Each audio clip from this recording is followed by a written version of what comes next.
Any conversation about which batsmen are currently toprated in Test cricket begins with the Big Three in order of batting average: that's Steve Smith, Joe Root and Virat Kohli. It's often noted that New Zealand captain Kane Williamson could easily make it a quartet.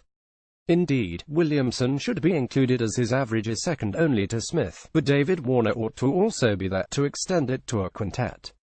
The main reason for Warner's exclusion is his record in India. It's not great, but then Kohli's record in the UK is far worse, and the two players' overall average is only about 5 percentage points apart.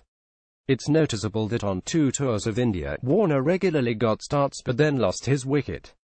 Admittedly, he has got 5 single-figure scores, but in half of his 16 innings he got to double figures without scoring a half-century. On the 3 occasions he attained the half-century mark, he wasn't able to convert to 3 figures. That is in sharp contrast to his overall record, where he has converted 20 of his 123 Test innings into centuries. However, his recent performance against Bangladesh, a bowling attack that doesn't match India's in class, provided good results in testing conditions. He scored back-to-back centuries, the first one with the ball turning sharply and bouncing awkwardly.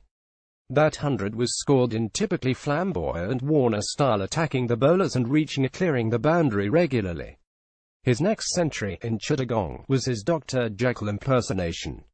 He only got to the boundary 7 times in an extremely patient innings that underlined the thought that goes into his batting.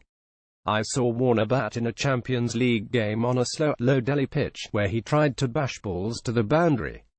That method didn't work.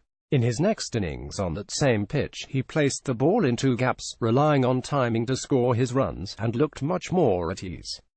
Warner is a batsman who thinks deeply about his task and just happens to be ultra-aggressive in his approach. One reason why he should always feature in any conversation about a best current batsman is his approach to the game. His failure to score a Test century in India might be playing on his mind, but there's no reason he can't achieve success there. He has the skills.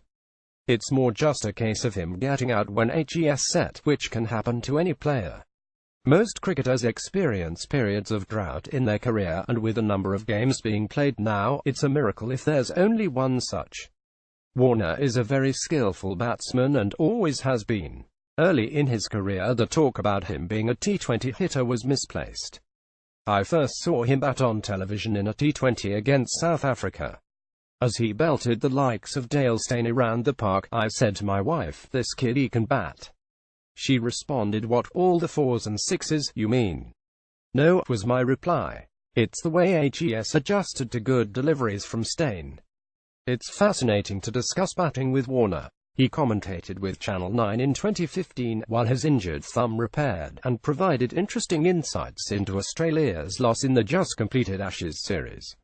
He talked about Jimmy Anderson's and Stuart Broad's plans to dismiss him and the things he had done to try and overcome their tactics. He made sensible adjustments during the series.